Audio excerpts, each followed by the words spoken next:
हमारे हर दिल अजीज हमारे मोहतरम नून लीगी रहनुमा मोहतरम जनाब आबिद शेर अली साहब का कहना है कि शरीफ खानदान ने जनरल मुशर्रफ से पंगा लिया तो फिर झुके नहीं, नून लीग झुकी नहीं। अब जाहिर उन्होंने ये बात पीटीआई को ताने के तौर पे कही है कि अगर इस्टेब्लिशमेंट को ललकारा है तो फिर लड़ाई से पीछे ना हटें, जिस तरह नून लीग नहीं हटी थी, वो ये कहना चाह रहे हैं।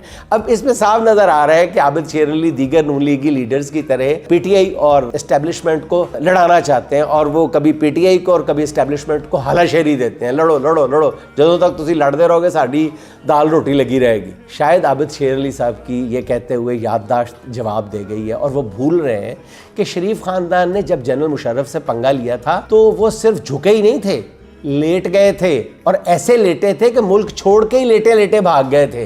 यानी मुल्क के अंदर तो लेटे हुए थे, जो ही जहाज में सवार हुए थे तो बिल्कुल हशाश बशाश होकर खड़े होकर भी बैठ गए थे, फल फ्रूट खा रहे थे उस वक्त वो जहाज में। शरीफ खानदान का नजर वतीरा है कि वो लड़ाई शुरू तो करते हैं मगर फिर चुप करके कान लपेट कर पतली गली से बाहर निकल लेते हैं। परवेज मुशर्रफ के साथ लड़ाई में भी उन्होंने बिल्कुल ऐसा ही किया था। पहले पूरी कौम और अपनी पार्टी को एतमाद में लिए बगैर परवेज मुशर्रफ से मुआहदा किया और उसके इंटरनेशनल गारंटर भी बुलवाए।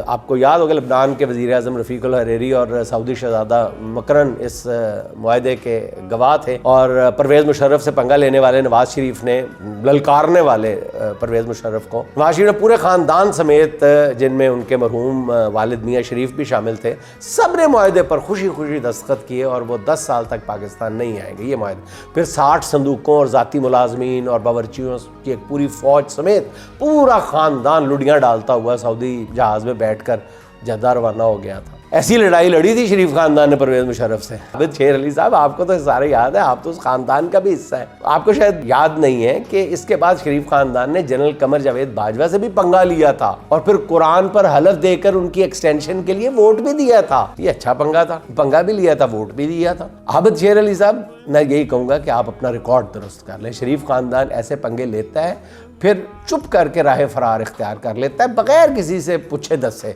चुप करके।